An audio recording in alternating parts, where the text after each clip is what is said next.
Beleza. Olha só. Foi-me dado um caniço semelhante a uma vara, e foi-me dito: levanta-te e mede o templo de Deus, o altar e os que nele adoram. Deixa, porém, o átrio que está fora do templo. Não o meças, porque foi dado aos gentios. Estes pisarão a cidade santa por 42 meses.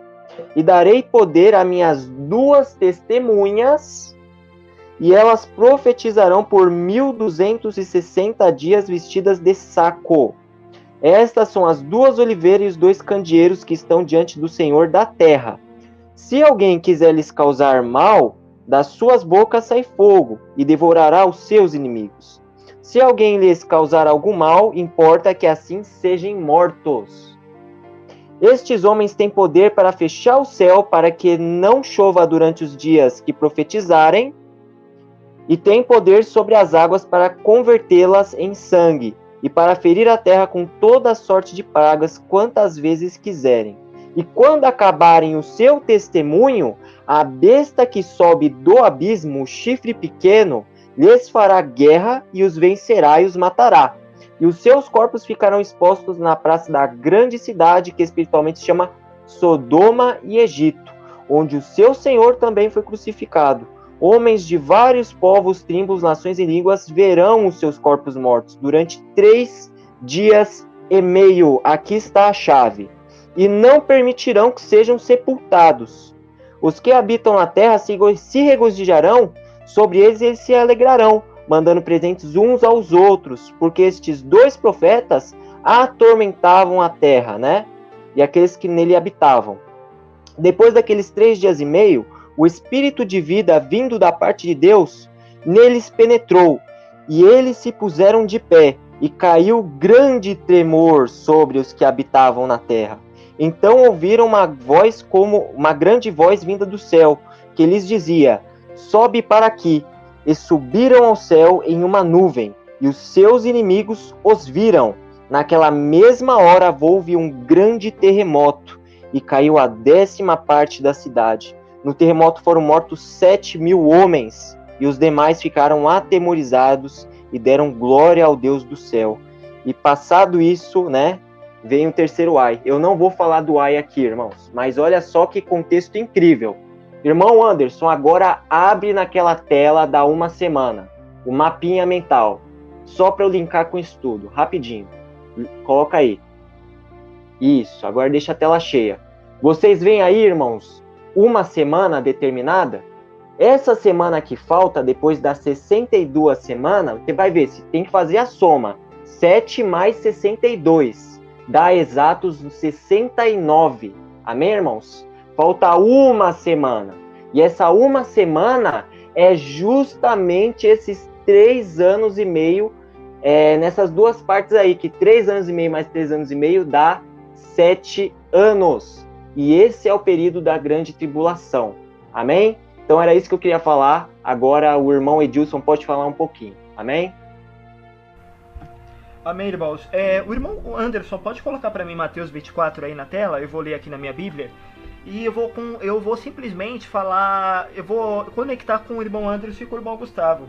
Especialmente com o que o irmão Gustavo falou agora da última semana. Porque os eventos, irmãos, o que me deixa mais impactante com a palavra, o que me faz amar mais a palavra, que ela faz uma ligação uma com a outra. Você vê que o irmão Anderson casou Daniel 9 com Mateus 24 certinho. Você vê que são eventos, são as mesmas coisas, né? São as mesmas coisas. Por exemplo, o irmão Gustavo citou Apocalipse 11. Eu vou demonstrar daqui a pouco, com a sabedoria que Deus nos concede, esse mesmo povo que está em Apocalipse 11, esse mesmo povo que está em Daniel 11 também. Mas eu vou ler primeiramente Mateus 24, para você ver uma ideia do que Jesus Cristo ensinava para nós. Do versículo 15, aí o irmão pode grifar aí para mim, onde fala dessa maneira. Olha, irmãos, olha o que Cristo cita. Olha os profetas que Cristo cita, olha os linguajários que Cristo cita. Quando virdes no lugar santo a abominação assoladora, olha o que ele fala, da qual falou o profeta Daniel, quem lê entenda, olha isso. Então os que estiverem na Judéia, Casa de Judá, esses são os hebreus, os israelenses, os judeus. Entendeu? Você pode misturar aqui judeus da religião judaica, que segue Moisés até hoje, que está com o véu cobrindo o rosto, e os israelenses, que têm identidade israelense. São pessoas hebreus, entendeu? Porque você tem que diferenciar. Tem judeus que não são israelenses, e tem israelenses que não são judeus. Da mesma forma que tem árabes que não são muçulmanos, e tem muçulmanos que não são árabes, entendeu? Continuando. Quem estiver na Judéia, fuge para os montes. Quem estiver no alto da casa, não desça para retirar as coisas da sua casa. Verso 18. Quem estiver no campo, não volte para apanhar suas roupas. Verso 19. E ai das que estiverem grávidas e das que amamentarem naqueles dias. Verso 20. Esse versículo 20 fala da religião da casa de Judá. Presta atenção. Não dos israelenses, mas da casa de Judá, ou dos judeus, melhor dizendo, daqueles que praticam a lei de Moisés. Eu posso até falar para você assim. Esse versículo 20, ele cita especificamente aqueles que seguem a lei de Moisés. Aqueles que são seguidores de Moisés. Aqueles que estão caídos da graça, como o apóstolo Paulo fala em Gálatas. Verso 20. Orai para que a vossa fuga não aconteça no inverno nem no sábado. Porque você sabe que a terra da casa de Judá, Jerusalém, tem judeus. Tem pessoas que vivem a lei de Moisés. Verso 21. Porque haverá uma tribulação muito grande, como nunca houve desde o princípio do mundo até agora, nem jamais haverá. Pontos importantes, queridos, para vocês terem uma ideia. Jesus ele fala da abominação da desolação. E isso acabou de ser citado pelo irmão Gustavo. Quando o irmão Gustavo citou Apocalipse 11, e quando o irmão Gustavo citou a morte das duas testemunhas que profetizaram depois de 3 anos e meio, elas profetizaram durante 42 meses.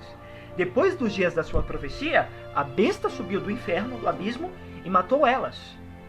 Esta ligação faz tanto ligação com Apocalipse 6 no 5º selo, quando João vê as almas debaixo do altar, que pede a Deus que Deus vingue o sangue deles das mãos daqueles que o mataram.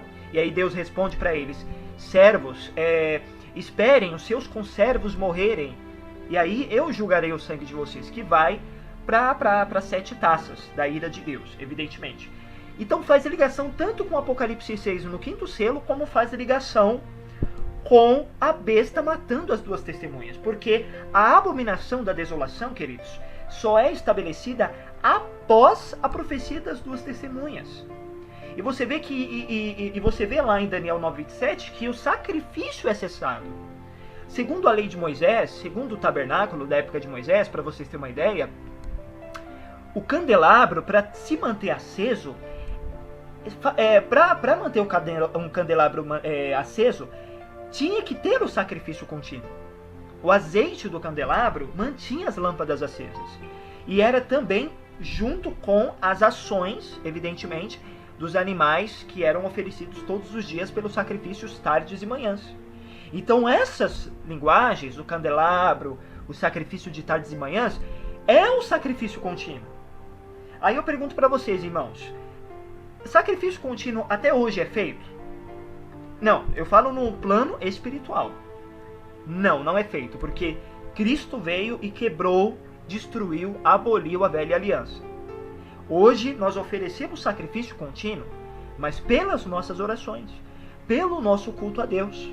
E ao mesmo tempo, para vocês terem uma ideia, a Bíblia diz também que nós somos reis e sacerdotes. Pedro ele cita isso. Então quando você vê lá o sacrifício contínuo sendo cessado, significa que os santos de Deus estão sendo mortos. As duas testemunhas, que são judeus e gentios, a igreja, estão sendo eliminados. E isso representa a abominação da desolação, porque o sacrifício contínuo é cessado, ou seja, o culto no tabernáculo é parado, e eles estabelecem um outro Deus lá no tabernáculo. Eles profanam o santuário. Não é à toa que você vê Paulo dizendo em 2 Tessalonicenses 2, que o anticristo vai se assentar no templo de Deus, ou seja, ele vai apossar-se dos corpos, espiritualmente falando. Por isso que vai ter a marca da besta na testa e na mão, porque nós somos o templo do Espírito Santo, nosso corpo é templo do Espírito Santo. Então o anticristo com o espírito maligno vai se assentar no coração das pessoas, por isso que vai ter apostasia, entende? Então Cristo ele cita tudo isso. E para vocês terem uma ideia, antes de eu passar para o Gustavo, Esses eventos aqui de Mateus 24 tem a ver, queridos, com Daniel capítulo 11. Eu peço pro irmão Anderson ir em Daniel 11, por favor, querido, pra gente ter uma ideia do negócio aqui. Quando Jesus ele cita, por exemplo, irmãos, quando verdes no lugar santo a abominação da desolação. Só que Jesus não para por aí. Ele fala bem assim pra você e pra mim. Como é que fala mesmo? Mateus 24, pode deixar aí, irmão, em Daniel 11. Quem lê, entenda, né? Abominação da desolação, como está escrito em Daniel, quem lê, entenda. É isso que Jesus fala. Você vê que Jesus fala assim, quem lê, entenda. Por que Jesus fala isso? E eu vou te responder agora. Daniel capítulo 11, vou procurar aqui o versículo, aí o irmão grifa para mim, por favor. Daniel 11. Presta atenção, queridos. Olha como é importante a gente entender o contexto profético aqui. Deixa eu achar aqui, Daniel 11. Versículo, peraí. É o 21? Isso, querido. Obrigado, hein? Obrigado, irmão. Isso mesmo. Daniel 11, versículo 21. Olha o que está escrito aqui, queridos. Depois será sucedido por um homem vil. Essa é a dinastia de Seleucida, a dinastia do rei do norte, o qual não recebeu a honra real, mas virá em tempos seguros. Ou seja, o estabelecimento de Israel em 1948 se encaixa nisso. Presta atenção. E tomará o reino com engano. Olha aí. Reino com engano. O apóstolo Paulo fala isso em 2 Tessalonicenses 2. Entendeu? Versículo 22. E um exército arrasador será varrido diante dele. E este será destruído juntamente com o príncipe da aliança. Ou seja, o exército vai ser destruído juntamente com o príncipe da aliança. O príncipe da aliança é a nação de Israel nesse sentido. Por quê? Você não pode falar que é Cristo esse príncipe da aliança. Sabe por quê? Porque os versículos depois vai entender. Depois que a aliança for feita, ele agirá de modo enganoso e conquistará o poder com pouca gente. Essa aliança pertence ao príncipe que vai ser destruído. O príncipe da aliança vai ser destruído. E depois que ele for destruído, a aliança será desfeita. Por quê? Porque ele vai fazer aliança, Daniel 9:27, firmará um acordo com muitos. Depois que ele for feita a aliança, ele agirá de modo enganoso, ou seja, cessará o sacrifício contínuo. E conquistará o poder com pouca gente. Aí ele abate 3 reis. Daniel 7 fala isso. Chifre pequeno abate 3 reis. Entendeu? Ele destrói os reis para abater 3. Ele destrói os reis para conquistar as suas nações. E aí o versículo 24. Virá também sobre os lugares mais férteis da província em tempos seguros. E fará o que os seus pais nunca fizeram, nem os pais dos seus pais. Espalhará a presa entre eles e os despojos e maquinará os seus projetos contra eles por certo tempo, contra a fortaleza. Entendeu? E aí, queridos, aí eu vou pular por o versículo, peraí, queridos, vou pular para o versículo 31, mas antes eu vou dar um pequeno comentário aqui antes de eu acabar, para vocês terem uma ideia aqui que Deus está falando aqui, O anticristo, ele aqui em Daniel 11 fala do mesmo personagem de Daniel 9:27. E eu falo isso por quê? Porque muitas pessoas falam que Antíoco Epifânio, que é um dos reis Seleucidas, cumpre essa passagem, mas não é, porque Jesus ele fala da futura abominação da desolação. E o Antíoco Epifânio, ele cumpriu isso. Só que ele cumpriu antes de Cristo. E ele não foi destruído como está descrito nas profecias. Porque o rei do norte será destruído sem intervenção de mão humana, será morto pela mão de um poderoso, será morto pelo sopro da boca de Cristo, olha como as coisas se ligam, e será julgado antes que vai dar como é que eu falo para você, a sequência da ressurreição, entendeu? E aí você vê aqui que esses eventos falam do anticristo, não de Antíoco Epifânio, porque se falasse do Antíoco Epifânio, Cristo não falaria que quando virdes a abominação da desolação. O Antíoco Epifânio foi na época da lei, antes de Cristo. E aí que está o versículo 31. Haverá forças ao lado dele, o rei do norte, que profanarão o santuário. Aí, isto é, a fortaleza. Tirarão o holocausto contínuo e estabelecendo a abominação da desolação. Cristo citou isto. E quando isso vai acontecer, Edilson? Depois do ano 70 depois de Cristo. Porque a destruição de Jerusalém do ano 70, ele está antes dessa última semana. E isso acontece, essa abominável da desolação, queridos, na metade da última semana. Na metade dos 7 últimos anos do mundo. Jerusalém foi destruído depois das 69 semanas primeiras, que acabaram em Cristo, sendo morto. E aconteceu antes da inauguração da última semana feita pelo príncipe do povo que destruiu Jerusalém. E aí a gente fala, é possível? Aí eu passo para o irmão essa... Amém, glória a Deus. Sobre o que o irmão Edilson colocou aqui agora, é muito interessante esse capítulo 11 e ele é muito profundo também. Porque se a gente voltar aqui no início do capítulo 11, ele vai falar sobre reis do norte e reis do sul. Se a gente observar aqui, quando Daniel aqui começa a relatar, ele vai falar aqui a explicação de Daniel 8. Porque em Daniel 8, a gente vê que tem uma visão de um bode peludo com chifre notável e um carneiro com 2 chifres. Essa é a visão de Daniel 8. E ali, o próprio arcanjo Gabriel explica que o bode peludo com o chifre notável é da Grécia. E os 2 chifres são os reis da Média e da Pérsia, né? Então a gente vê ali entre a Média e a Pérsia. Aqui em Daniel 11, essa visão, ela é meio... nem encurtada, não é nem a palavra certa, na verdade ela é afunilada, é como se fosse um funil. É como se o Senhor tivesse, desde lá de Daniel 2, mostrando lá os metais da estátua, aí em Daniel 7 vai mostrar os 4 animais, a correlação, a visão é a mesma, é trocado as figuras, mas acréscimos. Em Daniel 8, a gente já vê que ali a visão começa a ser direcionada para a Média e para a Pérsia. E quando chega no 11, ela vai para a Grécia. Eu pedi até o irmão Gustavo para colocar de novo a tela lá, do Daniel 11, porque aqui, ó, aqui ele começa a falar nos primeiros versículos, ó, ele vai falar aqui da Pérsia, da Média e da Pérsia, ó, ele vai terminar falando aqui sobre o rei Assuero, ó, diz aqui, ó, eis que ainda se levam 3 reis na Pérsia e o 4º será acumulado de grande riqueza, aqui é o Assuero, que casou com a rainha Esther, né, mais do que todos, né, e tornado forte por suas riquezas, empregará tudo contra a Grécia. Aqui a guerra do bode peludo aqui, né, no caso a Grécia, o carneiro com 2 chifres, aqui a Média e a Pérsia, indo contra o bode. Só que aí a gente vê aqui que no 3, ó, depois se levantará um rei poderoso, reinará com grande domínio e fará o que houver. Esse aqui já é o Alexandre o Grande, é o bode, chifre notável do bode peludo, né? A gente vê que no 4 diz aqui, ó, aqui até o 2, até o versículo 2, falou da Média e da Pérsia. Do 3, e durante todo o capítulo 11 de Daniel, vai falar da Grécia, só da Grécia, ó. Aí diz aqui que no auge do seu poder, né, o seu reino será quebrado e repartido para os 4 ventos do céu. Lembra na visão lá de Daniel 8, que o chifre grande nasce 4 no lugar? Exatamente isso, ó. É a mesma coisa, só que ele está usando figuras diferentes novamente, dentro do céu. São os 4 generais, né? Cassandro, Lisímaco, Ptolomeu e Seleuco, ó. Mas não para a sua posteridade, nem tampouco o poder com que reinou.